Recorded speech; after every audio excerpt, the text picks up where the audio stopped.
You walk into a crowded room, and suddenly, every conversation feels like a trial. Your heart speeds up, your palms dampen.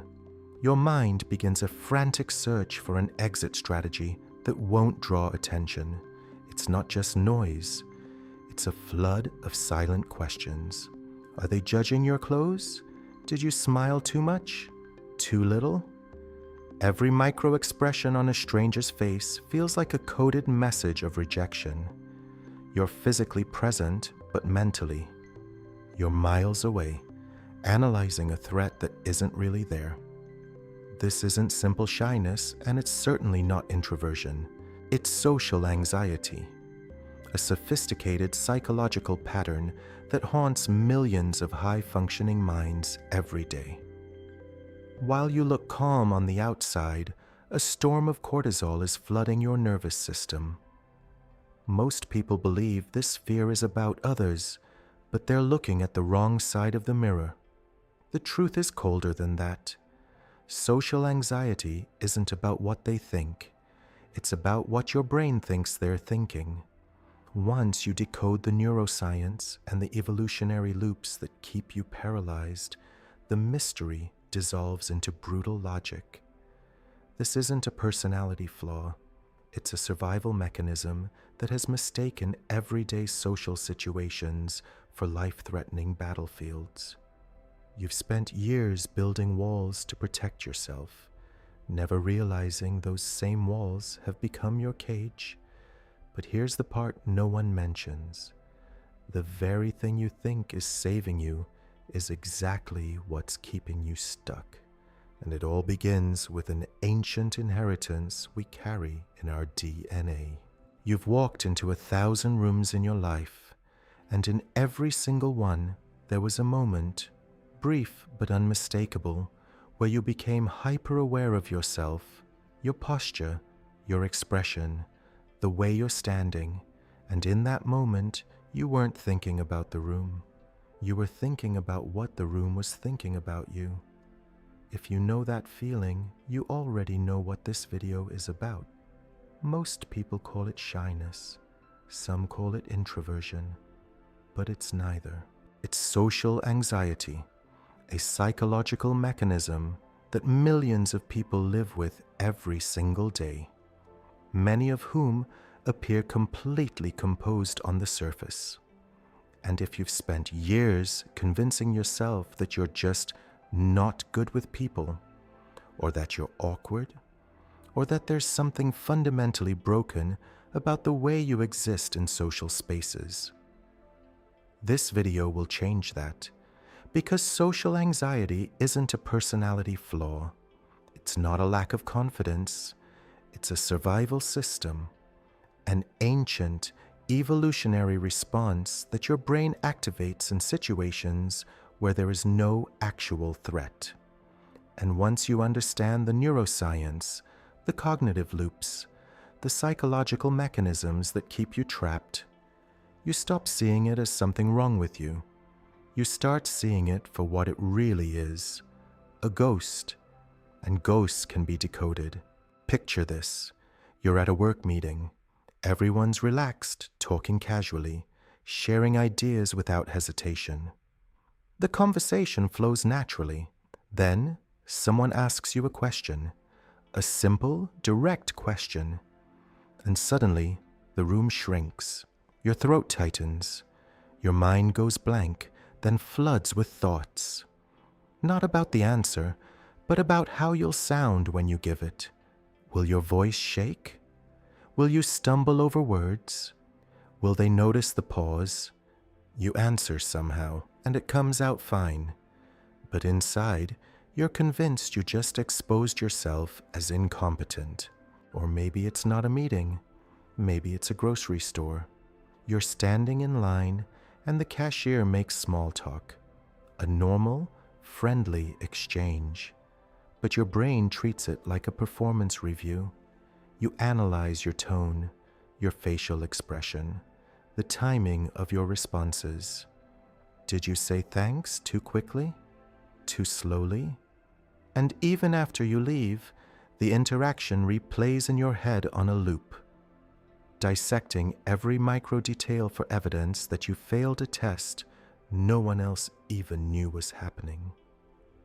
What's fascinating is that during moments of actual danger, real emergencies, critical decisions, you might function perfectly. But in these low-stakes social situations, your nervous system acts like you're being hunted. The psychology behind this is counterintuitive. Your brain isn't reacting to what's happening in the room. It's reacting to a story it's telling itself about what's happening. And that story? It was written long before you walked into that meeting or stood in that checkout line. But here's what most people never realize. The origin of that story isn't in your thoughts. It's buried much deeper, in a part of your brain that doesn't speak in words.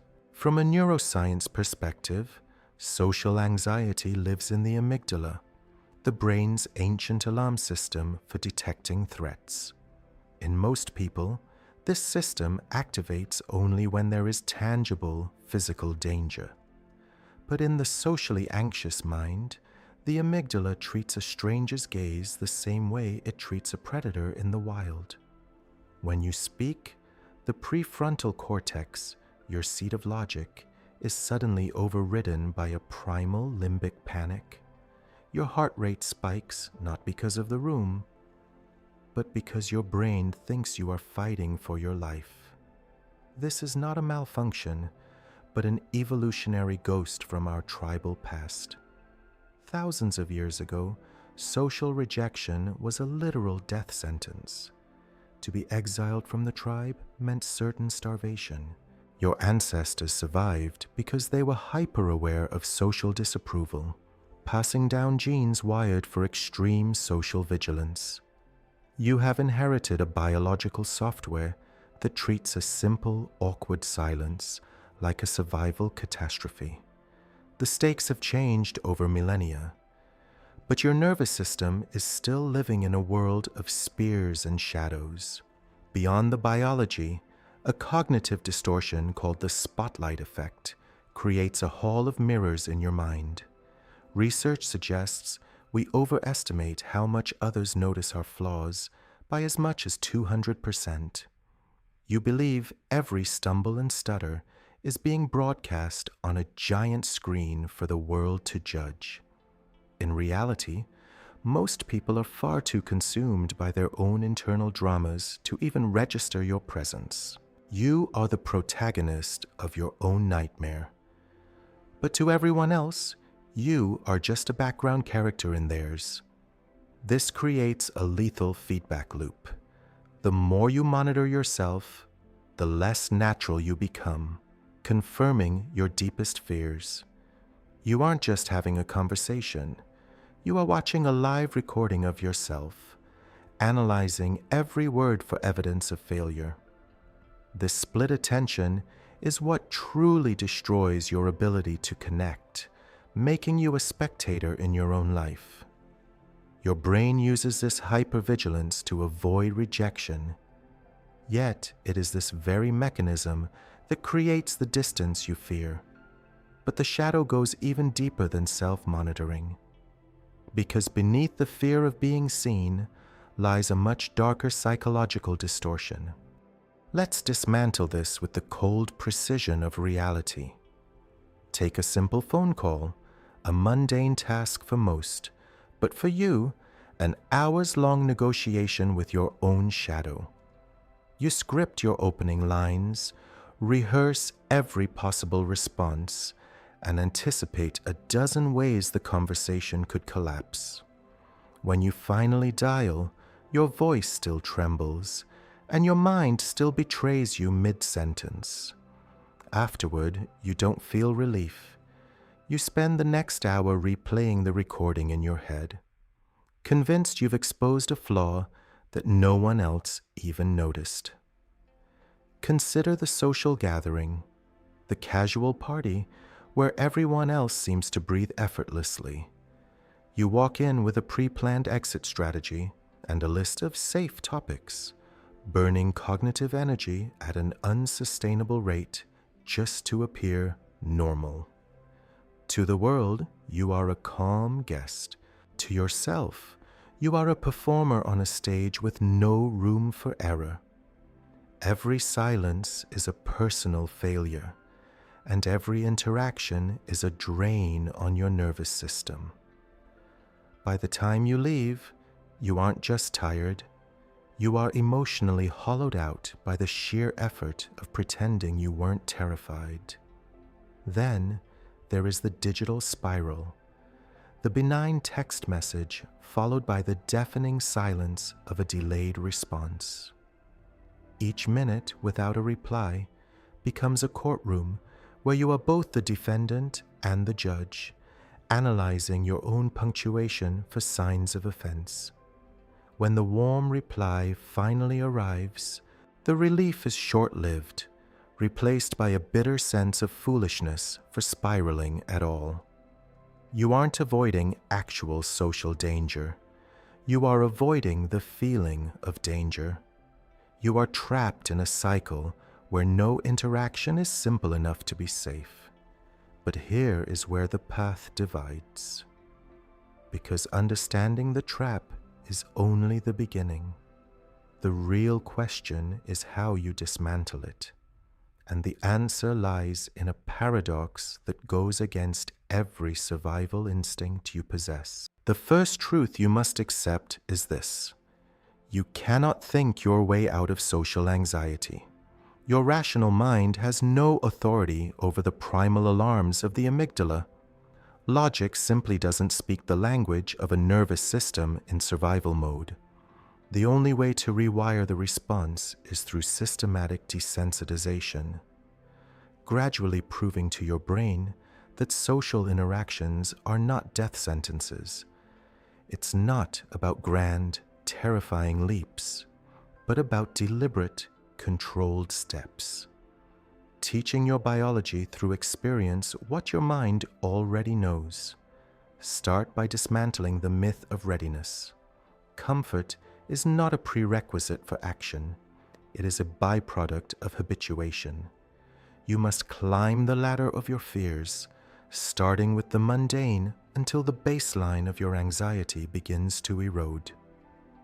You don't do this because you feel brave. You do it because repetition is the only tool that can silence a false alarm. The goal is not to stop feeling nervous, but to stop letting the nerves dictate the narrative. You are not waiting for the storm to pass. You are learning to walk through it without flinching. Finally, you must master the paradox of detachment. The less you care about the outcome, the more natural the outcome becomes. This is psychological jujitsu. The moment you stop entering conversations as a performer and start entering them as a witness. When you abandon the desperate need to be liked, your self-monitoring systems finally shut down, allowing your true presence to emerge. The irony is brutal. You become genuinely likable only when you stop trying to please ghosts. From performance to presence, this is where your freedom begins. But there is one final layer most people never reach, and it is the hardest one to accept. It involves a question of identity that goes far beyond your fear of other people. Here is the final truth that changes everything. Nobody is thinking about you as much as you think they are, and that is not an insult. It is absolute liberation. The spotlight you feel burning on you at all times doesn't exist outside the confines of your own mind. Most people are too consumed by their own insecurities and internal narratives to spend more than a fleeting second judging yours. You are not the protagonist in their story. You are barely a background extra, and once you truly internalize that, the weight you've been carrying begins to dissolve. The paradox is this: the thing you fear most, being invisible, is actually the master key to your freedom. when you stop believing that every room is a courtroom and every interaction is a trial, you finally stop auditioning for approval that was never being withheld. Social anxiety convinces you that visibility equals danger, but the truth is the opposite. True visibility only happens when you stop hiding behind the mask of performance. When you stop trying to control how others perceive you, you finally become perceivable. At its deepest layer, social anxiety is a refusal to accept your own ordinariness, the belief that you must be flawless to be worthy. But human connection doesn't happen in perfection. It happens in the mundane, unremarkable moments where two people simply exist without pretense. The freedom you're searching for doesn't come from becoming someone else. It comes from accepting that you were never the threat you thought you were, and neither was anyone else. The cage was always unlocked. You just had to stop believing in the bars. The next time you walk into a room and feel that familiar tightness in your chest, remember this: the people in that room are not your judges. They are not your jury. Most of them are too busy managing their own internal chaos to even notice yours. The spotlight you feel doesn't exist. The cage you're in was never locked, and the performance you've been giving your entire life. No one asked for it. Social anxiety convinced you that you had to earn the right to exist in spaces with other people. But you don't. You never did. You were always allowed to just be. And ask yourself this: who would you be if you stopped performing for an audience that was never watching? If this changed how you see yourself, tell me in the comments. I'd love to know what resonated with you. To continue this understanding, watch the next video here, and to understand human behavior at a deeper level, subscribe. We decode psychology every week.